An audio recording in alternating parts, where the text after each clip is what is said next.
Most indoor orchids are epiphytic plants. Orchids have some special hydration needs. But like caring for any plant, it's important to avoid giving your orchids too much or too little moisture.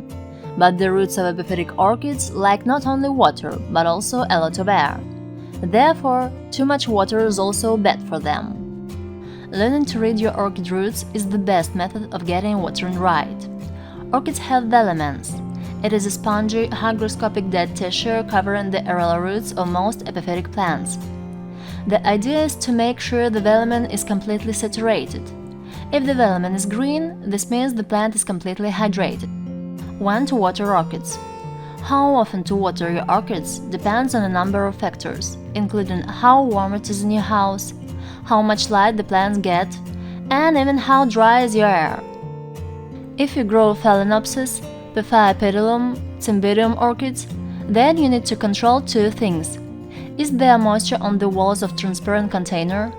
What color is the velamen? All orchid mixes should be moistened thoroughly each time you water, then allowed to dry out almost completely. If you see any moisture darkening the wood, hold off on watering. So, two best ways to water orchids. 1. Place the entire pot into a bowl that's at least as deep as the bark line. Then pour water over the bark. Let the bark soak for 10 to 15 minutes. Then leave the pot out of the water, let the excess water drain out, and return your orchid to its regular spot.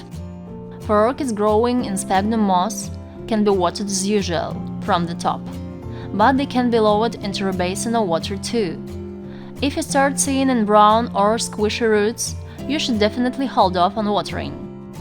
2. Try placing orchid pots on a humidity tray. Fill the tray with water. As the water evaporates, it will humidify the air right around the plant. Or running a humidifier in the room where your orchids are also works. These are the best ways to water orchids.